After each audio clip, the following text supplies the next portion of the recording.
ଆସୁଛି ବାତ୍ୟା ଦାନା। ବଙ୍ଗୋପସାଗର ରେ ସୃଷ୍ଟି ହୋଇଥିବା ଘୂର୍ଣ୍ଣିବଳୟ ବାତ୍ୟା ଦାନା ଉଗ୍ର ରୂପ ଧାରଣ କରି ଭଦ୍ରକ ଜିଲ୍ଲା ଧାମରା ଓ ପାରାଦୀପ ମଧ୍ୟରେ କେନ୍ଦ୍ରାପଡ଼ା ଜିଲ୍ଲା ଭିତରକନିକା ନିକଟରେ ଲ୍ୟାଣ୍ଡଫଲ୍ କରିବା ସମ୍ଭାବନା ଥିବାରୁ ପାଣିପାଗ ବିଭାଗ ସୂଚନା ଦେଇଛନ୍ତି। ଏହି ବିପଦରୁ ହେନ୍ତାଳ ବଣ ଯୋଗୁଁ କିଛି ସୁରକ୍ଷା ମିଳିବାର ଯଥେଷ୍ଟ ସମ୍ଭାବନା ରହିଛି।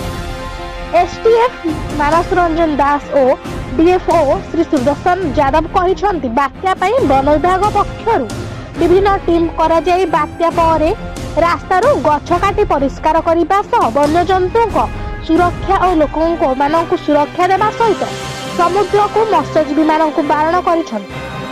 ଅପରପକ୍ଷରେ ଗୁରୁବାର ରାତି କିମ୍ବା ଶୁକ୍ରବାର ରାତି ସୁଦ୍ଧା ଦାନା ଲ୍ୟାଣ୍ଡଫଲ୍ କରିବା ସମ୍ଭାବନା ଦୃଷ୍ଟିକୁ ରାଜନଗର ତହସିଲଦାର ବିଡିଓ आईआईसी एवं अन्य अधिकारी और कर्मचारी माने लोकमानंकु समुद्र कूलिया गाँव उच्चा स्थान और बात्या आश्रयस्थल काली ठारू थैथान करी खाद्यपेयर बेसु व्यवस्था एथिपाई बहुमात्रा रे नोडाल ऑफिसर और कर्मचारी माने विभिन्न स्वेच्छासेवी मानंकु दायित्व दे जायछि।